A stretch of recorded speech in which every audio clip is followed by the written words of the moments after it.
I'm going to prove today that Tanjiro Kamado, a demon slayer who is in the demon slayer corpse, is in fact a demon himself and nobody knows it. I've only seen the first season of Demon Slayer and I'm not reading the manga. I just want to mention that so I don't confuse anyone watching. Now, you might think this is stupid and makes no sense at all, but if you watch to the end and actually pay attention to the pieces of evidence I provide throughout the video, then you may open up your mind to the possibility of it being true. It's obvious to see that unlike Tanjiro's sister Nezuko, who was turned into a demon, nothing of that sort happened to Tanjiro. So the only other option would be to assume that Tanjiro was born as a demon. Well, that would make no sense either, as we the audience were shown no signs of Tanjiro possessing demon attributes or a yearning for the devouring of humans. In fact, he's quite the opposite. Probably one of the most kindest and caring souls you'll ever see. But here is where I want you to think critically and analyze the concept of what makes a demon, and look at the antithesis to that. Demons are the literal spawns of Satan, and throughout the show and even in real life are the pinnacle of ultimate evil. Tanjiro being something like that has no way of ever happening, right? Well, no, it can happen. And if it is true, it wouldn't be the first time we've seen it. Although demons are pure evil and simultaneously are feared, there are also demons that are incredibly intelligent and elusive to the point to where they could be walking among us humans in plain sight without being detected. We see an example of this in episode 7, where Muzan Kibutsuji, the main antagonist of the show, is seen acting as a father of a human family without being detected by any passers-by or his own human family. He legit made a pseudo family and they can't even tell that he's a demon. To further add to my point, he casually just cuts the neck of some random dude while passing by, turning him into a demon, and nobody but Tanjiro notices. It's pretty clear to see what demons are capable of, and using that as an example, the possibility of Tanjiro being a demon is not completely unfathomable. I want to actually go back to the first episode of Demon Slayer and show a really important thing, and how it proves my theory. After Tanjiro returns back home to see his family dead and Nezuko turned into a demon, Nezuko proceeds to attack Tanjiro and has started to undergo symptoms of becoming a demon, leading her to possess the urge to kill her own brother. However, when Nezuko sees her brother crying for her to return to her normal self, Nezuko begins to start crying. This scene is supposed to signify that Nezuko still possesses some form of humanity, and is still able to feel the same emotions that humans do. However, when I saw it, I had a different stance on it.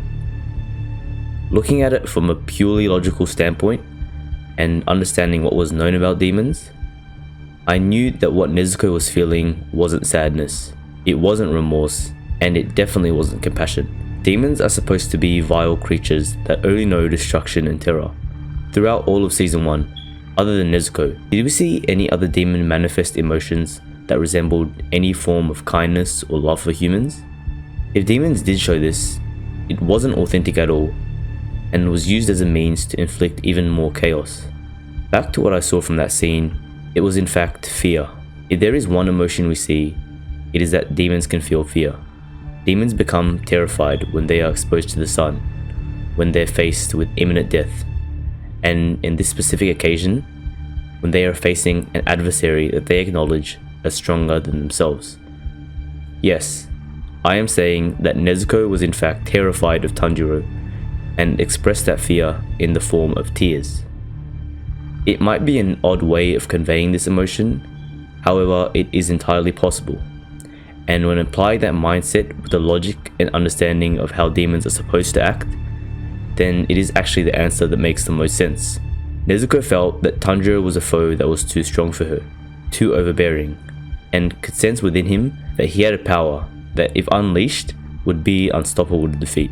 So just what is this power that Tanjiro holds? Well, there really is only one way he would have received this power, through his genetics. Tanjiro being a demon is hereditary, and has been passed on towards him from his ancestry. I am not sure how far back this would have gone back to, but it is a safe assumption to say Tanjiro's father, Tanjiro, is the reason for Tanjiro's demon genetics. After only one season of Demon Slayer, there really is no information on Tanjiro other than some flashbacks. However, in these flashbacks, we could see that he was a very sick and frail man, and although not shown much, it was displayed that he had a seemingly powerful aura surrounding him that was simultaneously and contrastingly tranquil as well. However, from what we know, he was just a man that did ritual dances and cared for his family. Tanjiro is a mysterious man so far, but there is something about him that I am sure of. He contains the blood of demons through him, and has passed that on towards his children.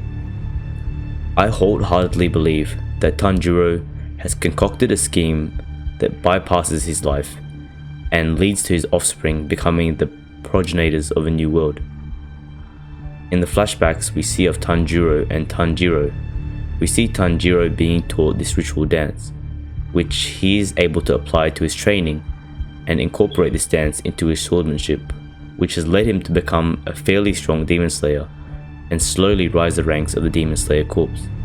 You may say Tanjiro using this dance when fighting demons is purely coincidental and doesn't mean anything, but this was all a part of Tanjiro's plan. He purposely taught this dance to aid him in his swordsmanship skills. But for Tanjiro's internal power and strength, that factor was already removed from the equation, as he already possesses the ability of demons within him. Tanjiro's goal was to train all his children to take control of the world when the time comes, and they will do this with the power of the demons and the Demon Slayers. However, Tanjiro did not plan for his family to get killed, and so all those hopes are now placed onto Tanjiro, who will one day defeat not only Muzan Kibitsuji, but the whole Demon Slayer Corps. Now, you may be asking, well, if Tanjiro really was a demon, and he's destined by his father to take over the world, why is Tanjiro able to show no signs of being a demon? Why is he able to walk out in the sun without being incinerated? And why did Tanjiro plan this in the first place? Going back earlier in the video, demons are able to blend in with the human world without being detected.